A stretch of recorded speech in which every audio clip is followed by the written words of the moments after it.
Welcome back to all dear students, welcome to career planet. मेरा नाम शैली गुरवानी और हम चैप्टर पढ़ रहे हैं केमिकल बॉन्डिंग, रासायनिक बंध और आणविक संरचना, मॉलिक्यूलर स्ट्रक्चर। ठीक है, तो पिछली क्लास में हमने डिस्कस कर लिया था कोवलेंट बंध, सहसंयोजक बंध, ऐसा बॉन्ड जो दो एटम्स के बीच में इलेक्ट्रॉन की शेयरिंग से बनता है ना, ऐसा बंध जिसका निर्माण दो परमाणुओं के मध्य इलेक्ट्रॉन के साझे से बनता है। ठीक है, तो हमने कहा था हाँ ओवरलैपिंग से बनाओ, हाइब्रिडाइजेशन से बनाओ। हमने लुईस डॉट स्ट्रक्चर से भी इनके स्ट्रक्चर्स को समझा था। ठीक है, तो हम कहेंगे ओके शेयरिंग से बन गया है ना, एक एटम अपना इलेक्ट्रॉन लेके आया, दूसरा एटम अपना इलेक्ट्रॉन लेके आया और इलेक्ट्रॉन का शेयर कर लेते हैं म्यूचुअल अंडरस्टैंडिंग से कि ये मेरा भी इलेक्ट्रॉन है, होगा मेरा भी इलेक्ट्रॉन है, और हम साझा कर लेते हैं, कोई लड़ाई झगड़ा ही नहीं, बात तो ठीक है ना। अब सहसंयोजक यौगिक कोवेलेंट कंपाउंड की प्रॉपर्टीज क्या होती है? जैसे हमने आयनिक पढ़ा था, तो आयनिक में हमने कहा था इलेक्ट्रॉन ट्रांसफर होते हैं। अब इलेक्ट्रॉन ट्रांसफर होते हैं तो एक प्लस है एक माइनस है, तो प्लस और माइनस के बीच में प्रबल आकर्षण है।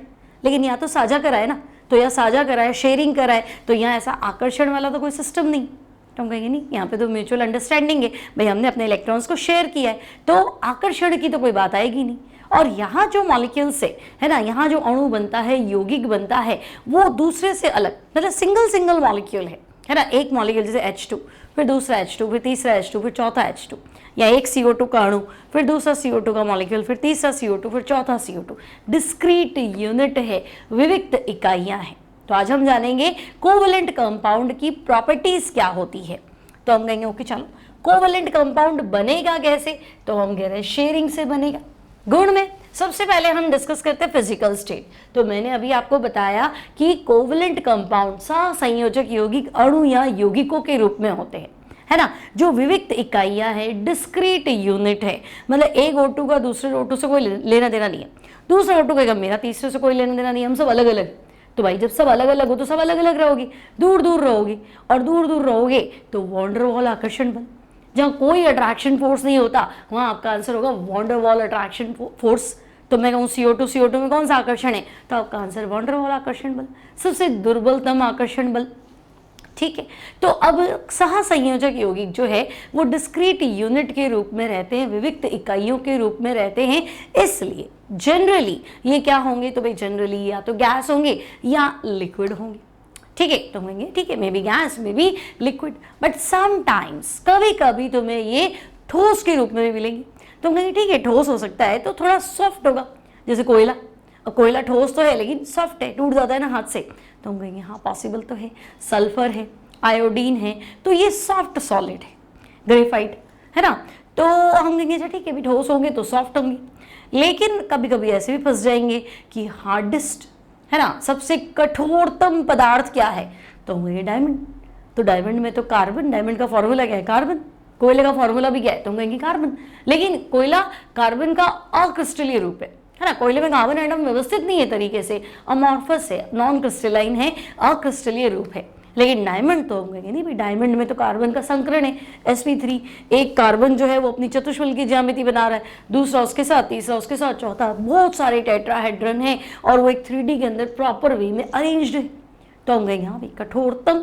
तो जो साझे से बना है, जो बेचारा नॉर्मल टेम्परेचर पे गैस है या लिक्विड है, सॉलिड भी है तो बहुत सॉफ्ट सॉलिड है उसमें, तो उसमें हार्डेस्ट है ना, कोयले की खान में से तो हीरा निकला।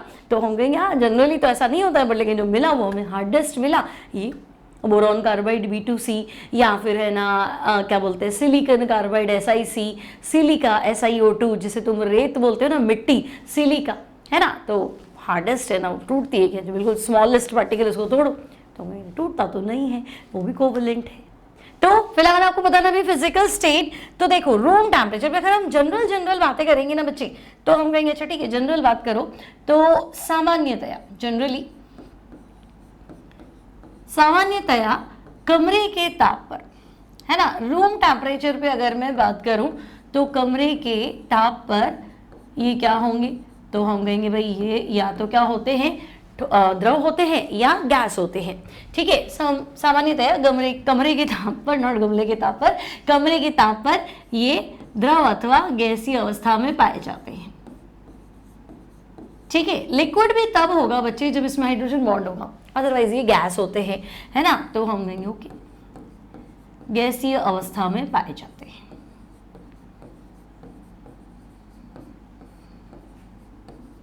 कि चलो मान लेते हैं भाई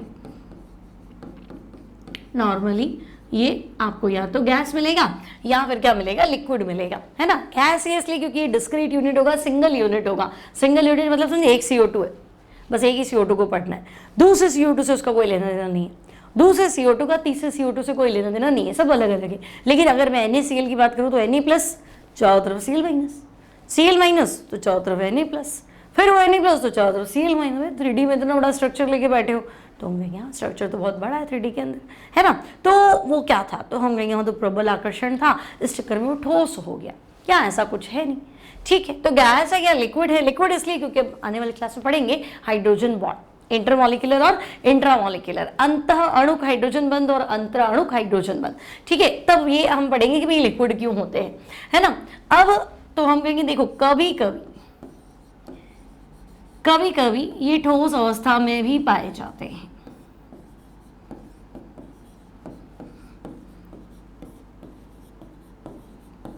ठीक है। सॉलिड स्टेट में भी आपको कोवेलेंट कंपाउंड मिलेंगे, ठोस अवस्था में भी पाए जाते हैं।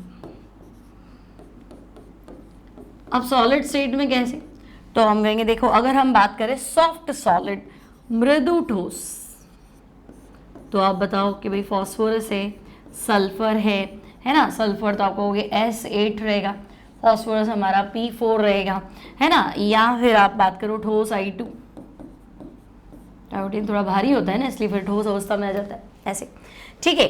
और ग्रेफाइट भी हो सकता है। अदर एग्जाम्पल्स की बात करें तो अदर एग्जाम्पल में आप लिखो भाई ग्रेफाइट भी हो सकता है। और अगर डायमंड की बात करें तो वो कोई सॉफ्ट सॉलिड नहीं है, डायमंड तो हार्डेस्ट है, ठीक है। तो फिजिकल स्टेट में तो कोई दिक्कत नहीं है, फिजिकल स्टेट हिंदी में पढ़ रहे हैं ना, हम हिंदी में लिखेंगे हम भौतिक अवस्था। सहसंयोजक यौगिक की भौतिक अवस्था क्या है, तो तुम कहोगे भाई या तो द्रव है या गैस है, कभी कभी ठोस है, ठोस है तो सॉफ्ट ही होगा, कोयला भी लिख सकते हो यहाँ पे, है ना। लेकिन हार्डेस्ट भी मिलता है, डायमंड की बात करें, सिलिका की बात करें, ऐसे तो काफी कठोर होते हैं, कोई डाउट नहीं। अब अगर कठोर है, ठोस है, तो ठोस तो दो प्रकार के होते हैं, या तो क्रिस्टल या अक्रिस्टल। क्रिस्टल मतलब त्रिविम आकाश में निश्चित और नियमित व्यवस्था, जिन पार्टिकल से मिलके वो बना है ना, उस पार्टिकल की जगह पे मैं तो यहीं बैठूंगा और मैं यहाँ बैठूंगा और मेरी रो में सारे एक साथ मेरे साथ बैठेंगे, है ना। तो जब अवयवी कण मतलब जिससे मिलके बना है, जैसे NaCl का अवयवी कण क्या है, तो एक Na और एक Cl, Na+Cl-, तो कॉन्स्टिट्यूएंट पार्टिकल जिन कणों से मिलके वो बना है उसकी बात कर रही हूँ। तो हम कहेंगे भाई कोवलेंट कंपाउंड की बात करें तो जनरली तो गैस है या फिर लिक्विड है, लेकिन अगर वो सॉलिड है तो मे बी क्रिस्टल और क्रिस्टल ना हो, अक्रिस्टलीय हो सकता है, अमॉर्फस हो सकता है। अगर वो क्रिस्टल है तो अवयवी कणों की निश्चित और नियमित व्यवस्था होगी। अब अगर वो क्रिस्टल है तो बच्चों क्रिस्टल में भी मेरे पास इनके लिए 3 टाइप है ना। अगर इनके क्रिस्टलीय प्रकार है तो फर्स्ट टाइप, ऐसे टाइप जिनमें इनकी मूलभूत इकाई मतलब बेसिक यूनिट जो है वो अणु है, और अगर अणु है और वो ठोस है तो फिर वॉन डर वाल आकर्षण बल है। जैसे अगर मैं तुम्हें कहूं कि भाई सल्फर में क्या है S8, या फॉस्फोरस क्या है ना, या फिर ठोस I2 की बात करें तो इनमें क्या है, तो ये अणु है ना, एक I2 का दूसरे I2 से कोई लेना देना नहीं, दूसरे का तीसरे से कोई लेना देना नहीं है, तो फिर ये अणु है और इनमें आकर्षण बल कौन सा है, वॉन डर वाल आकर्षण बल, दुर्बलतम आकर्षण बल होते हैं, ठीक है। तो दुर्बल आकर्षण बल है, तो जैसे नमक की डली होती है ना, प्रेस करते ही टूट जाती है, वैसे ये हल्का सा दबाती क्या होता है, टूट जाते हैं, ठीक है। कोयला नहीं लिखेंगे क्योंकि वो अक्रिस्टल है, मैं आपको क्रिस्टल पढ़ा रही हूँ, क्रिस्टल मतलब निश्चित ज्यामिति, निश्चित व्यवस्था, ऐसे। सेकेंड टाइप तो हम कहेंगे कि भाई ऐसा क्रिस्टल जिसमें परतीय व्यवस्था, लेयर्ड स्ट्रक्चर है। तो बच्चे लेयर्स किसमें होती है, तो हम कहेंगे ग्रेफाइट, है ना। परतीय संरचना किसमें होती है, तो ग्रेफाइट में ग्रेफाइट का फॉर्मूला कार्बन, तो कार्बन एटम जुड़े हुए होते, षटकोणीय व्यवस्था होती है। लेकिन षटकोण एक प्रॉपर लेयर बन गई, फिर दूसरी लेयर बन गई, फिर तीसरी लेयर बन गई, तो ग्रेफाइट का जो स्ट्रक्चर है दैट इज हेक्सागोनल लेयर्ड, षटकोणीय परतीय व्यवस्था होती है। तो सेकेंड टाइप अगर इनका क्रिस्टलाइन पढ़ते हैं तो ऐसी क्रिस्टलाइन स्ट्रक्चर में जालक में परतें होती है, जालक मतलब 3D स्ट्रक्चर उनका, ठीक है। वहां क्या होती है, परतें होती हैं, लेयर्ड स्ट्रक्चर होती है, और उदाहरण लिखेंगे हम ग्रेफाइट, ठीक है। या तो सिंगल यूनिट होगी जिनमें वॉन डर वाल आकर्षण बल होगा, तो ये सल्फर हो गया, P4 हो गया, ठोस I2 हो गया, इनको अध्रुवीय ठोस भी बोलते हैं, है ना। यहाँ तो उदाहरण ग्रेफाइट, यहाँ परतीय संरचना होती है, इनको भी हम सहसंयोजक त्रिविम ठोस बोलते हैं। अगर आप next year solid state chapter पढ़ेंगे ठोस अवस्था, तो उसमें ये आ जाएगा इसका कैटेगराइजेशन। और ठीक है, तो फिलहाल हम कहेंगे ओके चलो परतीय व्यवस्था ग्रेफाइट में होती है। थर्ड जो है, तो देखो थर्ड में क्या होता है, एक एटम 4 अन्य परमाणुओं से जुड़ा होता है। एक एटम 4 एटम से कनेक्टेड है। लाइक मैंने आपको अभी बताया डायमंड, हीरे में क्या होता है, एक कार्बन 4 अन्य कार्बन परमाणु से जुड़ा हुआ और चतुष्फलक बनाता है। फिर हर कोने वाला कार्बन वो भी चतुष्फलक बना रहा है, वो आगे 4 से जुड़ा हुआ है। हर 4 जो है मतलब एक 4 से जुड़ गया, अब वो 4 फिर 4 से जुड़ गए, फिर वो 4 अगले 4 से जुड़ गए, तो 3D में जायंट स्ट्रक्चर, विशाल संरचना बनती है। इनको भी सहसंयोजक त्रिविम ठोस बोलते हैं, क्योंकि त्रिविम में विशाल ज्यामिति बनाते हैं। तो इस प्रकार की क्रिस्टलीय संरचना में प्रत्येक परमाणु 4 अन्य परमाणु से सहसंयोजक बंध से जुड़ता है और 3D के अंदर स्ट्रॉन्ग विशाल ज्यामिति संरचना बनाता है। इसके उदाहरण आपको लिखने हैं, तो इसके उदाहरण हम लिखेंगे भाई, एक तो डायमंड लिख दो, है ना, इनके एग्जाम्पल्स हम लिखते हैं। इसका एग्जाम्पल हो गया आपका डायमंड हो गया, सिलिका हो गया, सिलिका को आप SiO2 लिखेंगे जिसे आप रेत बोलते हैं। SiC सिलिकॉन कार्बाइड, और इसको बच्चे कार्बोरेंडम के नाम से जाना जाता है। SiC सिलिकॉन कार्बाइड, और इसको हम किस नाम से जानते हैं, कार्बोरेंडम के नाम से जानते हैं। तो ये भी याद रखते हैं। क्लियर, समझ में आ गया सहसंयोजक यौगिकों के गुण। पहला क्या था, भौतिक अवस्था, तो हम या तो गैस होगा या द्रव होगा। गैस इसलिए क्योंकि सिंगल यूनिट होती है, विविक्त अणु होते हैं, आपस में कोई लेना देना नहीं है। ठीक है, द्रव क्यों होगा, तो कभी कभी हाइड्रोजन बॉन्ड हो जाता है, इस चक्कर में द्रव हो जाते हैं। ठोस तो हम कहेंगे ठोस की वजह है भाई, है ना, या तो देखो भारी वजन है, जो आयोडीन है, तो आयोडीन तो गैस होता है, फ्लोरीन आपका गैस है, क्लोरीन गैस है, तो आयोडीन गैस होता है लेकिन वजन ज़्यादा हो गया। ब्रोमीन लिक्विड होता है ना, तो हम कहेंगे नहीं आयोडीन का वेट ज़्यादा हो गया इसलिए अणु भार अधिक है, तो फिर इतना भारी अणु तो कोई गैस बन के उड़ने से रहा। सल्फर क्यों है, तो हम कहेंगे 8 परमाणु जुड़े हुए, देखो तो सही इसको, S8 सल्फर में 8 स्ट्रक्चर है, प्यूकर्ड रिंग स्ट्रक्चर होता है। फॉस्फोरस P4 4 फॉस्फोरस चतुष्फलक के रूप में व्यवस्थित होते हैं, तो हम कहेंगे इतने सारे एटम है तो गैस कैसे होगा, मान लेते हैं। फिर कभी कभी लेयर्ड बन जाती है, लेयर्स हो जाती है, परतीय संरचना होती है, तो हम कहेंगे ओके ग्रेफाइट के अंदर ऐसा हो सकता है। फिर एक कार्बन, अगर एक एटम 4 एटम से, क्योंकि जरूरी नहीं कार्बन SiO2 में तो ऐसा ही है, 4 अन्य SI से जुड़ता है। SiC, अब SiO2 SiC है ना, तुम्हें देख के लगता है क्या है, छोटा सा तो अणु है, लेकिन ऐसा नहीं है बच्चा। SiO2 में देखो एक SI, ये ऐसे है ना, आपको लगेगा कि जो CO2 ऐसे SiO2 है, तो हम कहेंगे नहीं, तो हमने लिखा है ना रेशियो वाइज, ये ऐसा स्ट्रक्चर है और ये कंटिन्यू है, तो फिर इतना बड़ा मॉलिक्यूल है ना, तो गैस कैसे बनेगा, तो हम कहेंगे नहीं गैस नहीं होगा ये। ठीक है, सिमिलरली SiC, तो वो भी कुछ ऐसा ही है, SiC SI, है ना, 4 बॉन्ड बनने हैं इधर देखो,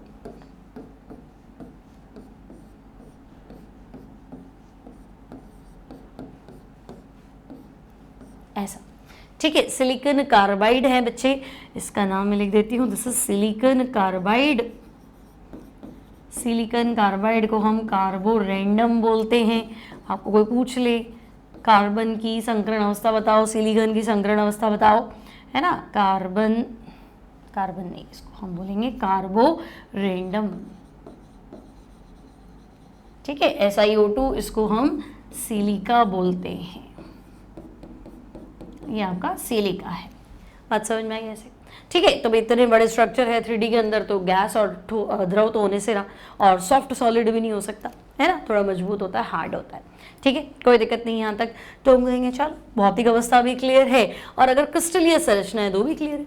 बॉइलिंग पॉइंट, मेल्टिंग पॉइंट, तो सीधी सी बात है कि हम जनरल बात करें भाई, कुछ एग्जाम्पल्स को छोड़ दें, तो जनरली क्या होते हैं, तो हम कहेंगे generally they are found in the form of discrete unit, सामान्यतया सहसंयोजक यौगिक। कैसे होते, सामान्यतया सहसंयोजक यौगिक डिस्क्रीट यूनिट, विविक्त इकाइयों के रूप में होते हैं। विविक्त इकाई का मतलब समझते हो ना, एक इकाई, एक अणु, पड़ोसी से कोई लेना देना नहीं, एक CO2 दूसरा CO2 तीसरा CO2। SiO2 में ऐसा नहीं था, एक SiO2 दूसरा SiO2, है ना, SiO2 में 3D था, बनता ही चला जाएगा, कंटिन्यू बनता चला जाएगा स्ट्रक्चर, लेकिन उधर ऐसा नहीं, एक CO2 दूसरा CO2 अलग है, तो उसको हम बोलते हैं डिस्क्रीट यूनिट, विविक्त इकाई। है ना। तो कोवेलेंट कंपाउंड जो है, सहसंयोजक यौगिक जो है, वो अलग अलग सिंगल सिंगल यूनिट्स के रूप में मिलते हैं, विविक्त इकाइयों के रूप में पाए जाते हैं। ठीक है, तो क्या, तो हम कहेंगे सिंगल यूनिट से मतलब आपस में कोई लेना देना नहीं। जब कोई लेना देना नहीं तो वॉन्डरवॉल अट्रैक्शन फोर्स, है ना। कौन सा आकर्षण बल है? वॉन्डरवॉल आकर्षण बल। ठीक है, तो विविक्त इकाइयों के रूप में होते हैं तथा इनमें दुर्बल आकर्षण बल, है ना। और सबसे दुर्बल आकर्षण बल कौन सा है? तो हम कहेंगे van der Waals, van der Waals force of attraction. ठीक है, इनमें वॉन्डरवॉल आकर्षण बल, they have week van der Waals force of attraction, है ना। वॉन्डरवॉल आकर्षण बल पाए जाते हैं। ठीक है, तो हम कहेंगे भाई ये दुर्बल आकर्षण है। तो दुर्बल आकर्षण है तो दुर्बल क्या, दुर्बल मदद तो कर नहीं पाएगा, सब अलग अलग है ना। तो सब अलग अलग है तो बॉयल क्या करूं? बॉयल में मुझे अलग अलग ही तो करना होता है, तुम पहले से ही अलग अलग हो तो मैं क्या अलग अलग करूं, है ना। तो वीक अट्रैक्शन फोर्सेस हैं, इसलिए तो हम कहेंगे इसलिए इनके बॉइलिंग पॉइंट, मेल्टिंग पॉइंट कम होते हैं, है ना। अगर आप रूम टेम्परेचर पे ही अगर गैस की अवस्था में है तो फिर गलाऊं क्या? कमरे के ताप पर तो गैस है, पहले माइनस में ले जाके उसको ठोस बनाऊं, फिर मैं देखो हो माइनस में ही तो गैस बन गया, ऐसे। ठीक है, तो इसलिए इनके गलनांक और क्वथनांक, melting point and boiling points are less, गलनांक क्वथनांक कम होते हैं। चलो, इतनी बात समझ में आई तुम्हें मेरी। कोवेलेंट कंपाउंड, भौतिक अवस्था क्लियर, अगर क्रिस्टल है तो किस तरह के क्रिस्टल हो सकते हैं वो clear, boiling point, melting point की क्या हालत है वो भी आपको क्लियर है। समझ में आ गया? यहाँ तक आगे बढ़ जाओ, सिंपल टॉपिक है। नेक्स्ट देखो, केमिकल रिएक्शंस। तो भी केमिकल रिएक्शंस रासायनिक अभिक्रियाएं, है ना। केमिकल रिएक्शंस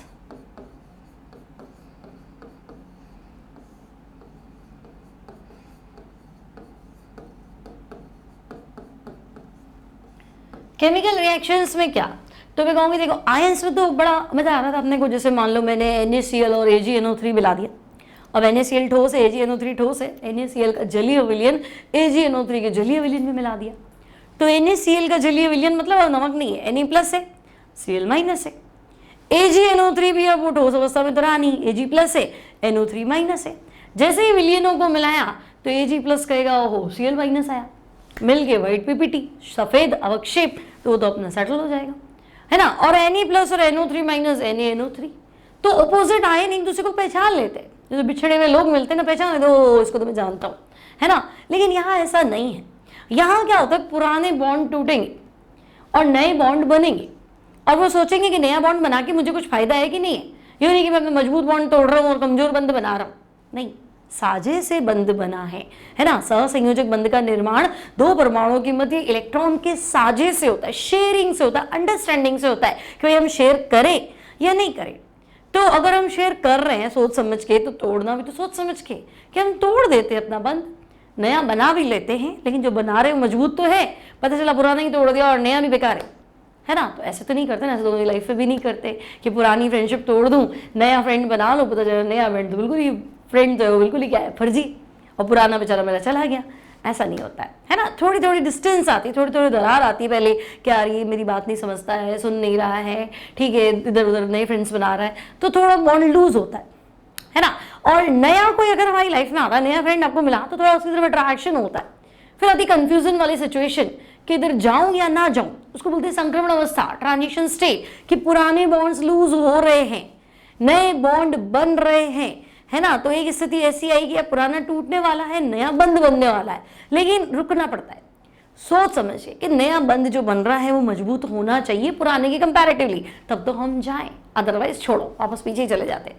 तो इसमें टाइम लगता है ना। ये तो नहीं बिना सोचे समझे चलो प्लस माइनस मिल गया और कंपाउंड बन गया, ऐसा तो नहीं है। तो हम कहेंगे यार ये मॉलिक्यूलर रिएक्शन है ना, सहसंयोजक यौगिक, तो हम कहेंगे ये जो है सहसंयोजक यौगिक की रिएक्शंस कौन सी होती है, मॉलिक्यूलर रिएक्शंस। सहसंयोजक यौगिक आणविक अभिक्रियाएं दर्शाते हैं, दे शो मॉलिक्यूलर रिएक्शंस। सहसंयोजक यौगिक आणविक अभिक्रियाएं दर्शाते हैं, सहसंयोजक यौगिक आणविक अभिक्रियाएं दर्शाते हैं, दे शो मॉलिक्यूलर रिएक्शंस, है ना। अब उसमें टाइम लगता है, जिसमें पुराने बंध टूटते हैं, नए बंध बनते हैं, इसलिए वो थोड़ी धीमी होती है, ठीक है। तो जो कि आयनिक अभिक्रियाओं की अपेक्षा धीमी होती है ना, जो कि आयनिक यौगिकों की तुलना में, आयनिक यौगिकों की तुलना में धीमी होती है, slower then molecular ionic reactions, ठीक है। रिएक्शंस कौन सी है, तो हम कहेंगे मॉलिक्यूलर। आयोनिक के कंपैरेटिवली क्या होती है, स्लो होती है। नेक्स्ट, डायरेक्शनल प्रॉपर्टीज, दिशात्मक गुण। तो बच्चे सहसंयोजक बंध दिशात्मक होता है, आयनिक बंध दिशात्मक नहीं होता, क्योंकि प्लस अपने चारों तरफ माइनस माइनस ही देख रहा है, तो डायरेक्शन का है, और माइनस अपने चारों तरफ प्लस प्लस ही देख रहा है, तो फिर डायरेक्शन का है, दिशा तो मिली ही नहीं ना। लेकिन यहाँ क्या होगा, तो आप यहाँ कहोगे कि अभी आपने पढ़ा था संकरण, है ना, त्रिकोणीय समतलीय, भाई बोरॉन सेंटर में था और ये फ्लोरीन, ये फ्लोरीन, ये फ्लोरीन, 3 फ्लोरीन, जैसे पंखा होता है ना, पंखा उसके ऊपर की वो जो स्टैंड है बांधने वाला वो भूल जाओ, पंखा में मतलब सेंट्रल एटम बोरॉन हो गया और 3 जो उसके विंग्स है पंखे के वो फ्लोरीन हो गए, तो तीनों फ्लोरीन एक तल में है और बोरॉन भी सेंटर में एक तल में। CO2 की बात करो तो कार्बन, इधर डबल बॉन्ड हो, इधर डबल बॉन्ड हो, रेखीय ज्यामिति है, तीनों जो है वो एक साथ है, तो हम कहेंगे हाँ यहाँ पे तो कुछ ऐसा नजर आ रहा है कि भाई फिक्स आप मुझे ज्योमेट्री दे रहे हो कि भाई इस दिशा में जाऊं कि नहीं जाऊं, है ना। त्रिकोणीय समतलीय तो सबके सब एक प्लेन में मिल रहे हैं, रेखीय है तो एक रेखा में मिल रहे हैं, सीध में मिल रहे हैं, तो हम कहेंगे हाँ बात तो सही। तो ये आपको डायरेक्शन देता है कि हमें रेखीय में जाना है कि त्रिकोणीय समतलीय में जाना है या चतुष्फलक, है ना। एक आपका ऊपर जा रहा है, एक प्लेन में जा रहा है, दूसरा कहाँ जा रहा है, तीसरा कहाँ जा रहा है, चौथा बोर्ड के अंदर जा रहा है, तो हम कहेंगे अलग अलग दिशाओं में चल रहा है, तो अलग अलग दिशाओं में चल रहा है इसलिए तो दिशात्मक बंध है। डायरेक्शनल प्रॉपर्टी आपसे पूछे सहसंयोजक बंध दिशात्मक है कि आयनिक, तो डायरेक्शनल प्रॉपर्टी कोवलेंट कंपाउंड में है, सहसंयोजक बंध दिशात्मक होता है। तो आपको क्या बताना है, सहसंयोजक बंध, है ना, डायरेक्शनल होता है, सहसंयोजक बंध दिशात्मक होता है,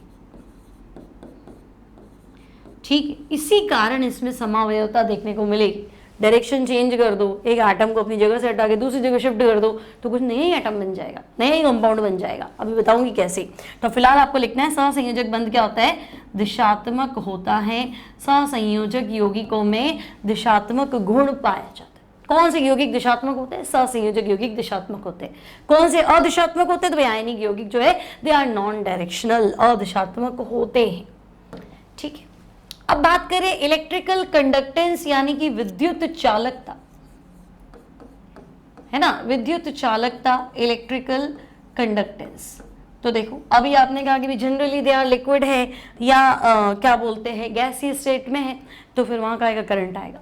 तो जनरली ये सिंगल यूनिट्स में है ना, सामान्यतया ये विद्युत के कुचालक होते हैं,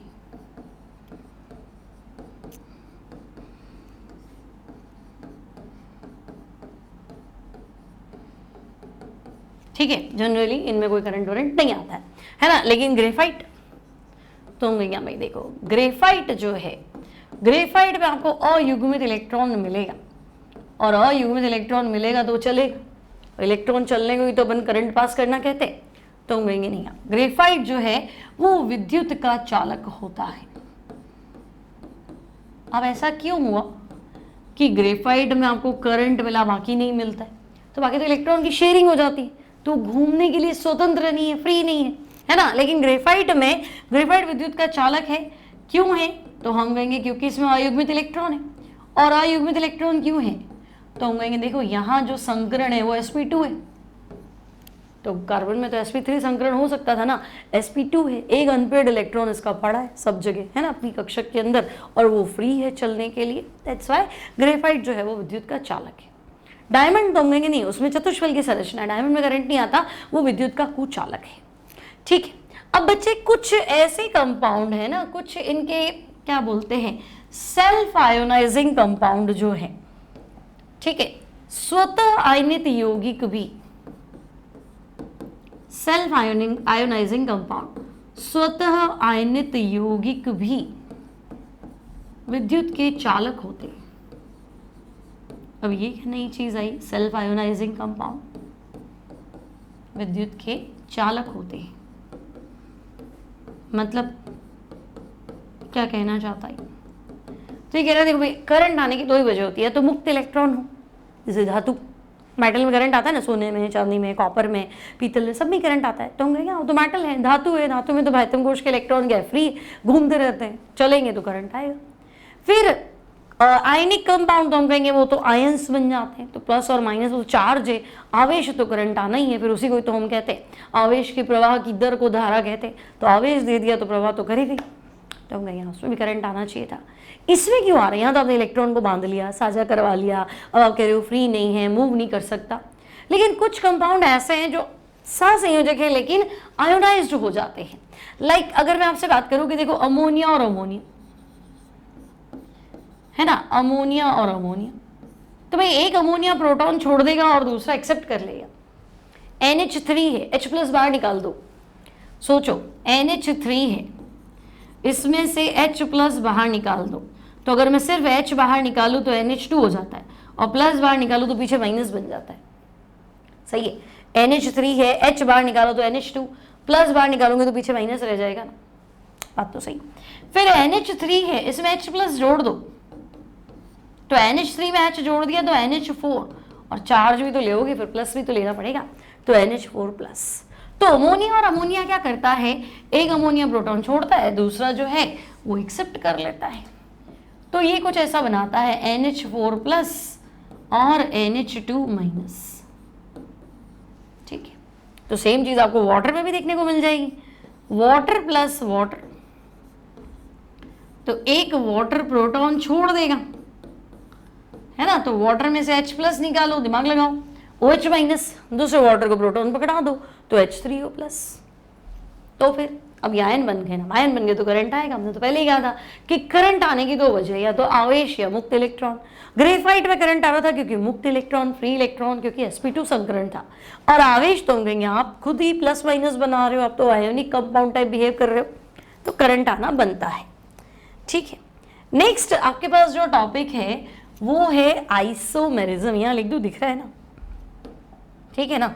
अब देखो आइसोमेरिज्म यानी समावयवता, आइसोमेरिज्म समावयवता। तो फिलहाल तो आपको बताना है कि भाई सहसंयोजक यौगिक समावयवता दर्शाते हैं। क्यों? तो वजह है इस बॉन्ड का डायरेक्शनल होना, दिशात्मक होना।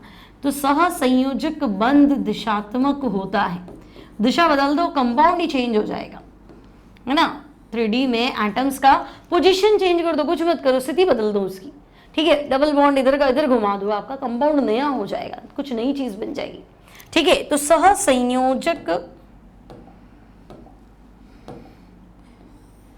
सहसंयोजक बंध दिशात्मक होता है, डायरेक्शनल होता है, दिशात्मक होता है, इसलिए सहसंयोजक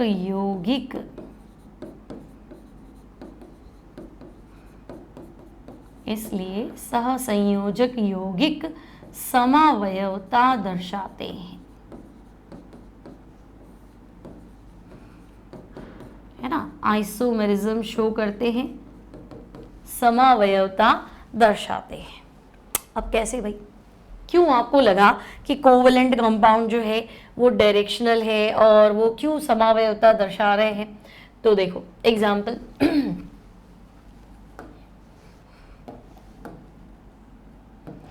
सहसंयोजक यौगिक आपको क्यों लग रहा है कि दिशात्मक है? तो हम कहेंगे दिशात्मक तो मैंने आपको पहले ही बताया था, क्योंकि आपका बंध जो है मान लो संकरण से बन रहा है, तो संकरण में हमने कहा था ना कि अगर 2 ही संकृत कक्षक है तो उनको रेखीय रखो, 3 है तो त्रिकोणीय समतलीय रखो, 4 है तो चतुष्फलकीय रखो, 5 है तो त्रिकोणीय द्विपिरामिडीय, मतलब 3 को तो एक तल में रखो, एक को तल के ऊपर रखो, एक को तल के नीचे रखो, 3D में हर जगह रख लो, है ना। और 6 है तो फिर अष्टफलकीय ज्यामिति बनाओ, 7 है तो पंचभुजी द्विपिरामिडीय बनाओ, फिर लोन पेयर है तो वो भी सीखा था कि लोन पेयर को कहाँ रखेंगे। तो हमारे पास तो हर दिशा में हमारा बॉन्ड है या फिर लोन पेयर है, या तो बॉन्ड पेयर है, बंद कहाँ रखना है, या लोन पेयर कहाँ रखना है, हमारी सारी चीज फिक्स है। तो हर दिशा में हमने अपने बॉन्ड को सेट किया हुआ है। अब अगर मैं क्या करूं, उस डायरेक्शन को बदल दूं, मान लो मैं तुम्हें कह रही हूं कि देखो मेरे पास है ना ब्यूटेन है, तो बच्चे ब्यूटेन मतलब 4 कार्बन और हाइड्रोजन डबल से 2 ज्यादा, पढ़ेंगे आप ऑर्गेनिक केमिस्ट्री में। एल्केन जनरल फॉर्मूला होता है CN, कार्बन संख्या जो आप बताओ, हाइड्रोजन दुगने से 2 ज्यादा, ठीक है। तो मैंने कहा ब्यूटेन है ना, meth eth pro but, meth eth pro but, 4 carbon, ठीक है। हाइड्रोजन दुगना 8 और 2 10, C4H10। तो मैं कह रही हूँ भाई मेरे पास तो ब्यूटेन है, C4H10 है, तो आप कहोगे ठीक है, बस 4 कार्बन है ना, आप ऐसे रख लो 4 कार्बन, ठीक है, 4 कार्बन ऐसे रख लिए, क्या ही दिक्कत है। तो इसको मैं बोलूंगी 4 कार्बन सीधे हैं, तो नॉर्मल ब्यूटेन। और अब आपने कहा कि नहीं मैं एक कार्बन को ऐसे रखना चाहता हूँ, दिशा ही तो बदल रहा हूँ, क्यों मैं 4 सीधे रखूँ, मैं इसको यहाँ शिफ्ट कर देता हूँ। तो ये कंपाउंड अलग है, इनको अलग अलग बॉटल में रखना पड़ेगा, इसका बॉइलिंग पॉइंट अलग है, इसका अलग है, इसका मेल्टिंग पॉइंट अलग है, इसका अलग है, इसकी डेंसिटी अलग है, इसकी अलग है, हर कैरेक्टर केमिकल रिएक्शंस अलग अलग है।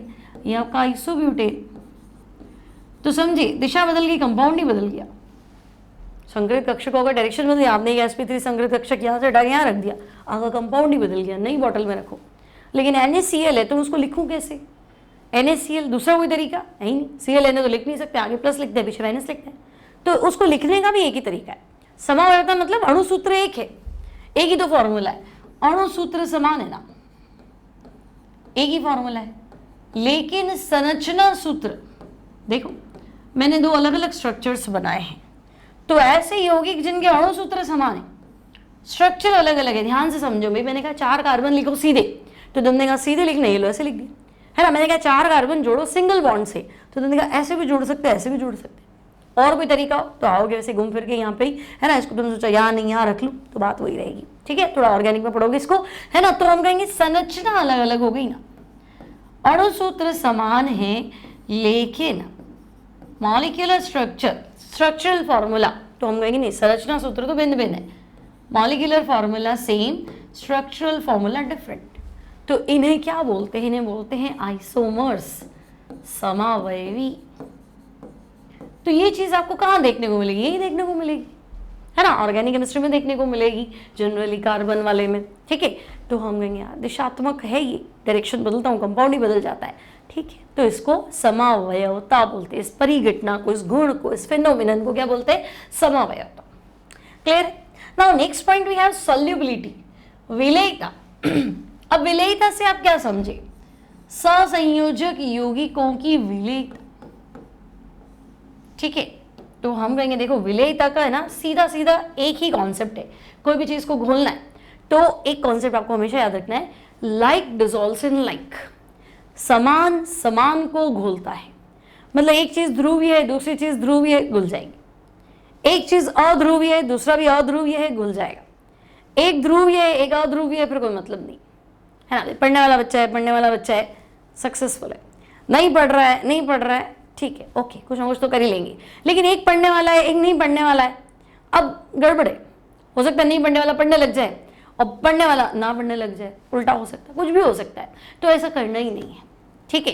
तो जनरली सहसंयोजक यौगिकों की या कोई भी कंपाउंड की अगर हम बात करें, सहसंयोजक यौगिक कोवलेंट कंपाउंड्स की जब हम सॉल्युबिलिटी की बात करते हैं, सहसंयोजक यौगिकों की विलेयता समान समान को घोलता है, समान समान को घोलता है के सिद्धांत का पालन करती है।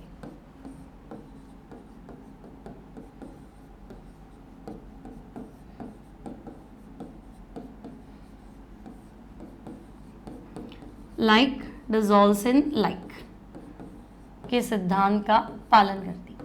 अब आपको लगा होगा ये क्या यार, ध्रुवीय से क्या समझे, ये तो हम नहीं समझे। मतलब आपके पास है ध्रुवीय यौगिक, या आप जिसको घोल रहे हो उसको विलेय कहते हैं। मैं जिसको घोलना चाहती हूँ ना उसको मैं विलेय बोलूंगी, सॉल्यूट, ठीक है। और जिसमें घोलना चाहते हो उसको सॉल्वेंट बोलते हैं, विलायक। तो हम कहेंगे घुल जाएगा। दोनों ही पोलर हैं तो क्या होगा, आंसर हो जाएगा घुलेगा भाई, मना ही नहीं, आराम से मिक्स हो जाएगा। एक पोलर है दूसरा पोलर है तो घुल जाना चाहिए, ठीक है। एक नॉन पोलर है, अध्रुवीय है ना, और दूसरा भी क्या है, एक अध्रुवीय है, दूसरा भी अध्रुवीय है, अध्रुवीय विलेय, अध्रुवीय विलायक, तो तुम कहोगे अब भी घुल जाएगा, अभी भी कोई लड़ाई नहीं है, सॉल्यूबल। लेकिन एक ध्रुवीय एक अध्रुवीय तो फिर आप मना कर दो, नहीं घुलेगा, ठीक है। अब देखो इसका एग्जाम्पल देखो, मान लो है ना ठोस I2 है, ठीक है, और आपने ले लिया बेंजीन,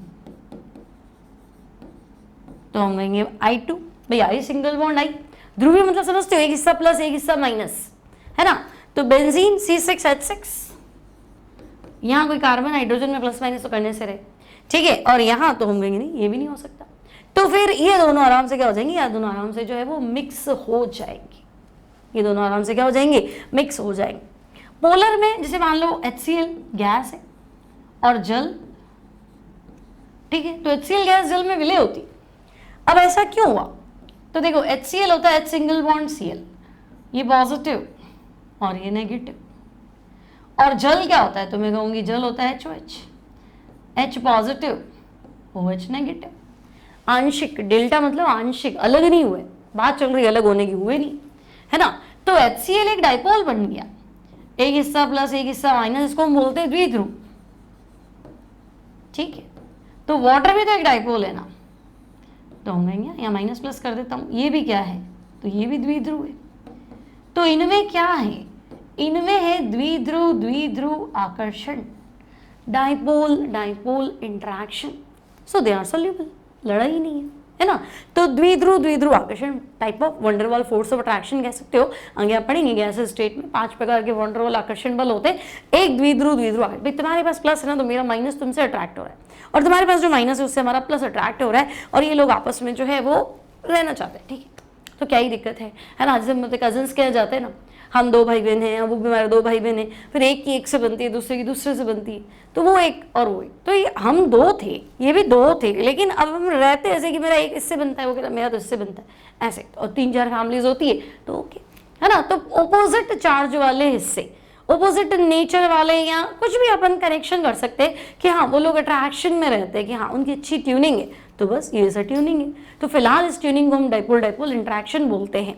तो हम कहेंगे हाँ ये तो देखो, एक डाइपोल आया, दूसरा आया, फिर तीसरा भी आ जाएगा, चौथा भी आ जाएगा, तो सब मिलजुल के रहेंगे, दिक्कत क्या है। और मिलजुल के रहेंगे मतलब एक HCl एक वाटर, फिर HCl फिर वाटर, फिर HCl फिर वाटर, तो मिक्स हो गया ना, मिक्स हो गया, ठीक है। और नॉन पोलर तो यहाँ वंडरवॉल, जहाँ कुछ नहीं है वहाँ वंडरवॉल आ जाता है, तो वंडरवॉल फोर्स ऑफ अट्रैक्शन है, मिक्स होके रहेंगे, कोई लड़ाई नहीं है, तो ठीक है। दोनों पोलर है तो भी मिक्स हो जाएगा, दोनों नॉन पोलर है तब भी मिक्स हो जाएगा, ठीक है। अब देखते हैं कुछ क्वेश्चन, प्रॉपर्टीज आपकी कंप्लीट हो चुकी है। अब देखो पहले थियरी क्वेश्चन देखते हैं, फिर मल्टीपल चॉइस क्वेश्चन देखते हैं। पहला सवाल है आपके पास, PCl5 तो एग्जिस्ट करता है और NCl5 एग्जिस्ट नहीं करता है, तो बच्चे PCl5 में सेंट्रल एटम P है, PCl5 में केंद्रीय परमाणु P है, और 5 क्लोरीन परमाणु के साथ 5 बंध बना रहा है।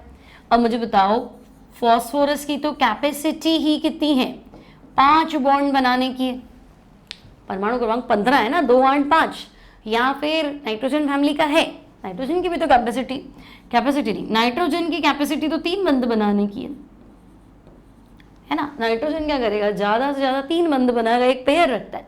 फॉस्फोरस का क्या, तुम्हें रखना है पेयर, 3 एटम आए तो मैं 3 बॉन्ड बना लेता हूँ, एक पेयर रख लेता हूँ, और नहीं तो 5 आए तो 5 बॉन्ड बना लूंगा।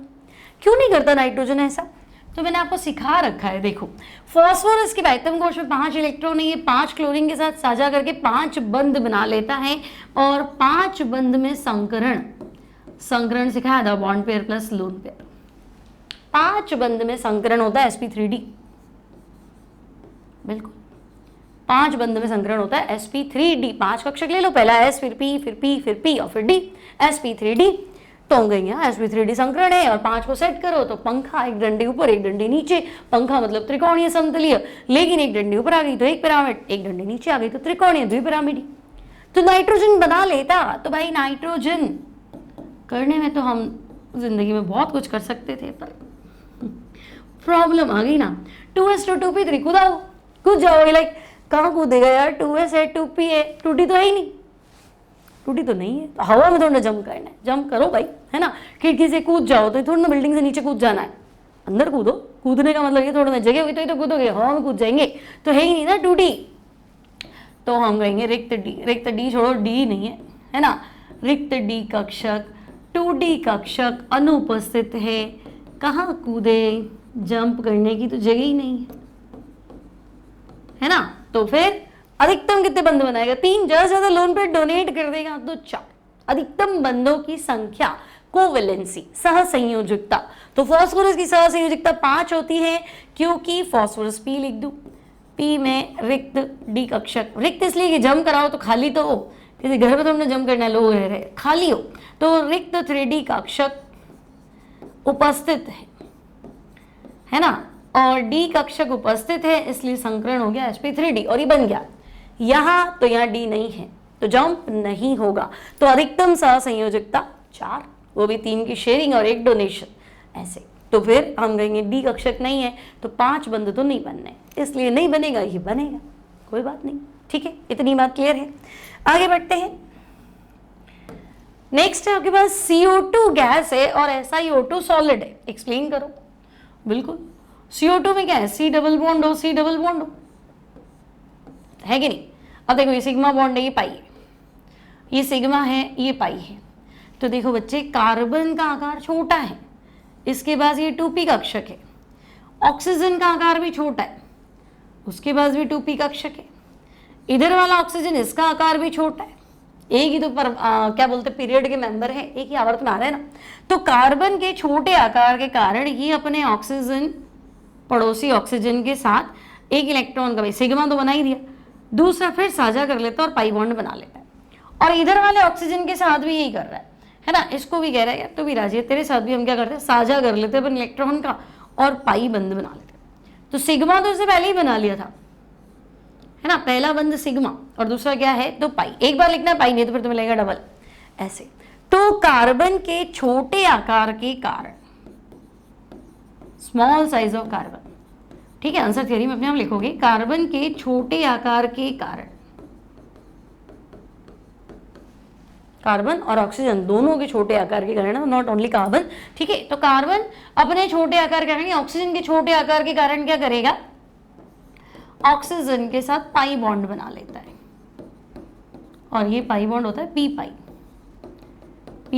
पी पाई बंद बना लेता है।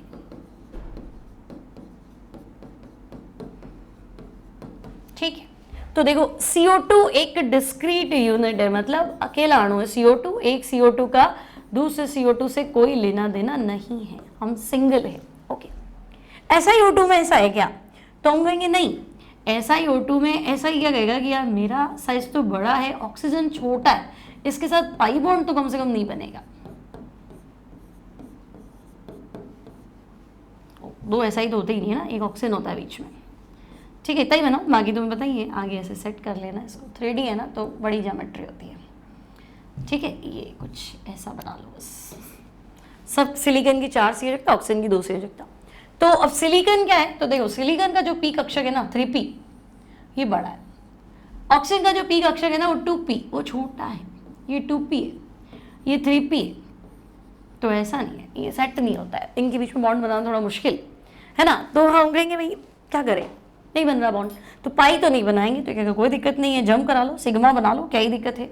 ठीक है, तो Si के बड़े आकार के कारण, large size of silicon, silicon के बड़े आकार के कारण ये ऑक्सीजन एटम के साथ, ऑक्सीजन एटम के साथ पाई बंद नहीं बनाता, है ना, पी पाई बंद नहीं बनाता,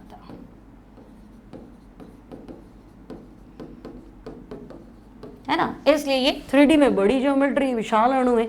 अब इतनी बड़ी ज्योमेट्री है, त्रिविम में इसका विशाल ज्यामिति बन जाता है। ठीक है ना, अब इतनी बड़ी ज्योमेट्री तो फिर गैस छोड़ना होगा, सॉलिड होगा, लेकिन ये तो एक अणु है ना, तो ये क्या होगा, ये गैस फॉर्म में आ जाएगा। इतनी बात क्लियर है। कोई टेंशन नहीं है ना। तो आपका आयोनिक बॉन्ड क्लियर है, कोवेलेंट बॉन्ड क्लियर है। कंपैरिजन हम नेक्स्ट टर्न पे पढ़ेंगे, आयनिक में कोवेलेंट में थोड़ा पढ़ के आओगे ना, फिर हम कंपैरिजन पढ़ेंगे। अगर हम कुछ क्वेश्चंस कर लेते हैं जो आपके लिए इम्पॉर्टेंट हैं। कहाँ गया भाई?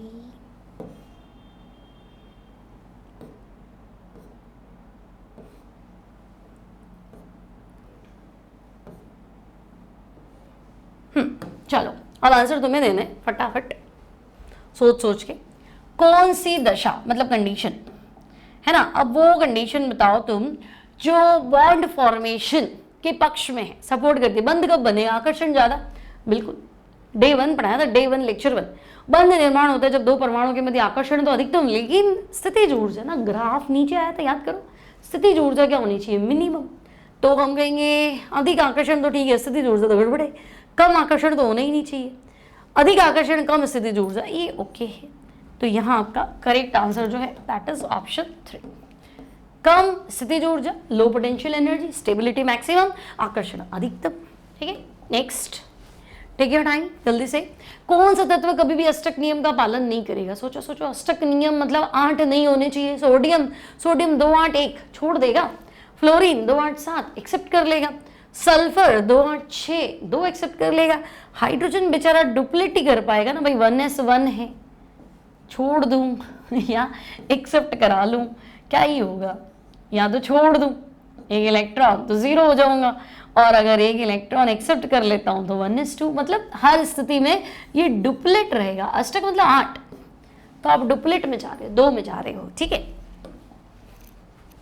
कौन अष्टक नियम का अपवाद नहीं है? मतलब 8 बराबर होने चाहिए, है ना, 8 बराबर होने चाहिए। अपवाद होता तो फिर 8 से कम ज्यादा डुप्लेट ऐसा कुछ। तो BF3 पंखा, बोरॉन के पास 3 की शेयरिंग 6, ये तो अपवाद है। SiCl4 कैसे अपवाद हुआ?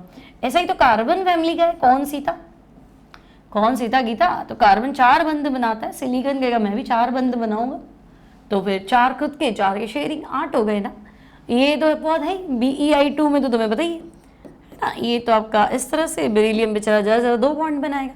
ClO2 तो ये ऑड इलेक्ट्रॉन स्पीशीज है ना, लेक्चर 1 में देखो ऑड इलेक्ट्रॉन स्पीशीज बताया था, तो यहाँ आपका आंसर करेक्ट होगा ऑप्शन 2 SiCl4।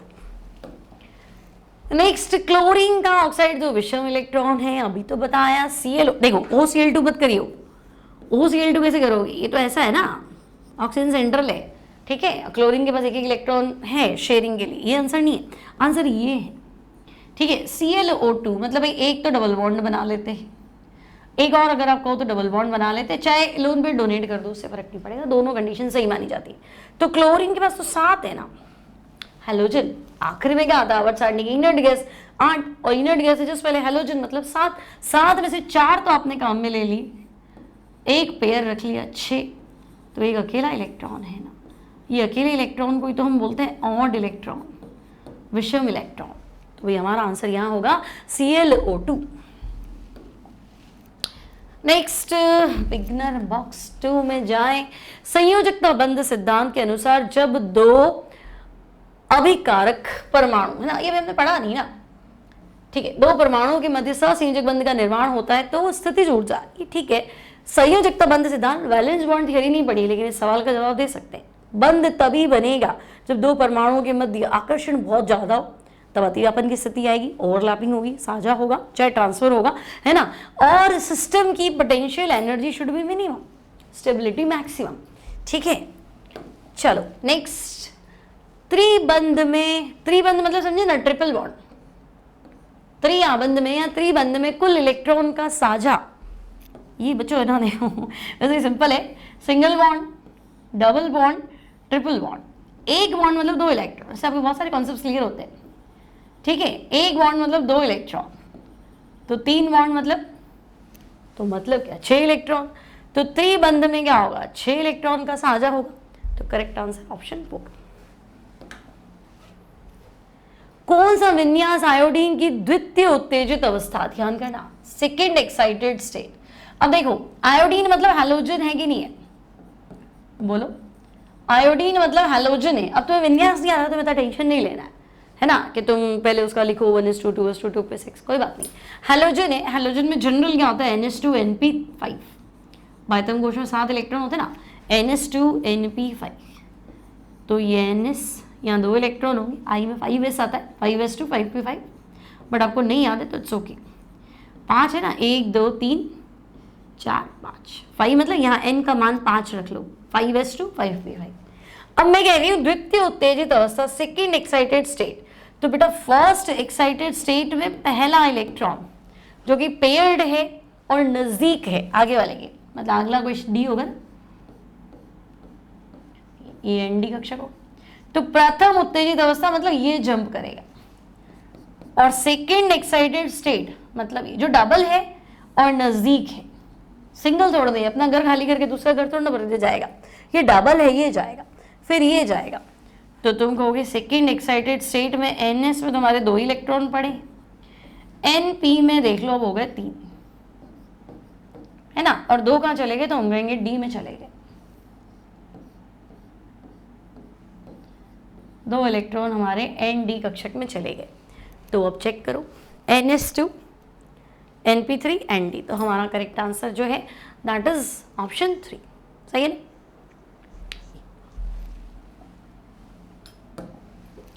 नेक्स्ट, दिशात्मक गुण अभी समझाया, दिशात्मक गुण डायरेक्शनल प्रॉपर्टीज मैंने आपको सिखाया था ना, बोलो क्या आयोनिक बॉन्ड डायरेक्शनल होता है, क्या कोवलेंट बॉन्ड डायरेक्शनल होता है, क्या दोनों ही डायरेक्शनल है ना। तो डायरेक्शनल प्रॉपर्टीज दिशात्मक गुण, क्या आंसर देंगे बच्चे, डायरेक्शनल प्रॉपर्टीज दिशात्मक गुण, बोलो बोलो बोलो। तो हमारा आंसर क्या था, तो हम कहेंगे जिसमें संकरण हो सकता है, जहाँ साझा हो सकता है ना, जहाँ प्रॉपर हम क्या बोलते हैं ज्यामिति बता सकते हैं, तो ये सब चीज़ें हमें तब मिलेंगी जब हमारा कंपाउंड क्या होगा, कोवलेंट। ठीक है, चलो नेक्स्ट, ये तो आप गिन लो, CH3 CH double bond CH C triple bond CH में कितने सिग्मा है, कितने पाई है।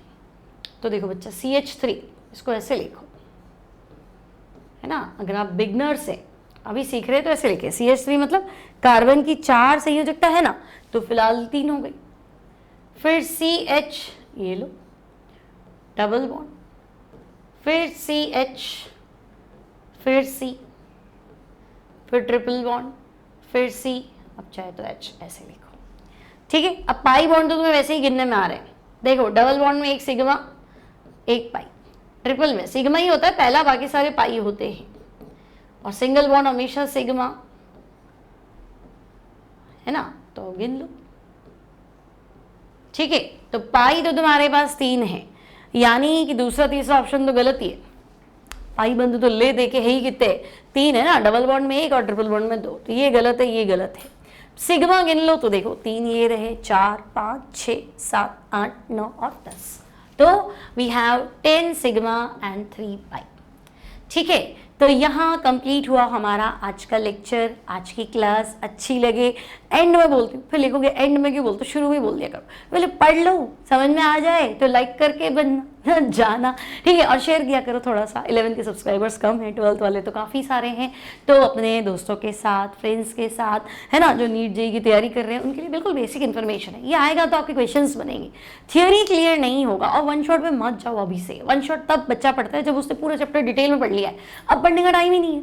भाई मैं नीट की तैयारी कर रहा हूँ, मैं जेईई की तैयारी कर रहा हूँ, और मैंने 11th में केमिकल बॉन्ड बहुत अच्छे से पढ़ा था, मेरा सारा क्लियर है, अब आप मुझे एक बार में खट खट खट सारा समझा दो, लेकिन तब मैंने पढ़ा ही नहीं, अब आप मुझे खट खट खट समझा दो तो वो खट खट खट नहीं बनता है पेपर में, बिल्कुल भी नहीं बनेगा, है ना कहीं कुछ ना कुछ लो पॉइंट। और पता ही तुम्हें नीट में तो बहुत ही हालत खराब है, 600 नंबर लाने के बाद भी बच्चा मेडिकल सीट नहीं ले पा रहा है, जनरल की अगर मैं बात करूँ तो फिर तुम सोचो कंपटीशन बहुत टफ है ना, 720 में से 600 नंबर तो अच्छे हैं, बहुत अच्छे हैं, लेकिन नंबर आपका तो फिर समझे ना, तो वो खटखट वाले बच्चे वन शॉट पढ़ के क्वेश्चन सॉल्व नहीं होते, हर चैप्टर को डिटेल में पढ़ो, अच्छे से पढ़ो, खुद की थियोरी बनाओ कि हाँ मुझे ये चीज़ें आती हैं, मज़ा आना चाहिए कि हाँ ठीक है ये सब्जेक्ट मेरा फेवरेट है, मुझे इसमें से चीज़ें आती है, मेरे कॉन्सेप्ट क्लियर है, कैसा ही क्वेश्चन पूछ लो घुमा फिरा के मैं आंसर दे सकता हूँ, तब आपको सही मंजिल मिलेगी, अदरवाइज तो खट खट खट। ठीक है, तो मिलती हूँ नेक्स्ट टाइम नेक्स्ट क्लास में। वीडियो अच्छा लगे तो प्लीज़ लाइक कीजिए, दोस्तों के साथ शेयर कीजिए, चैनल को सब्सक्राइब नहीं किया तो कर लीजिए, पैसे थोड़े लग रहे हैं आपके। ठीक है, तो मिलते हैं next time, till then take care and bye bye.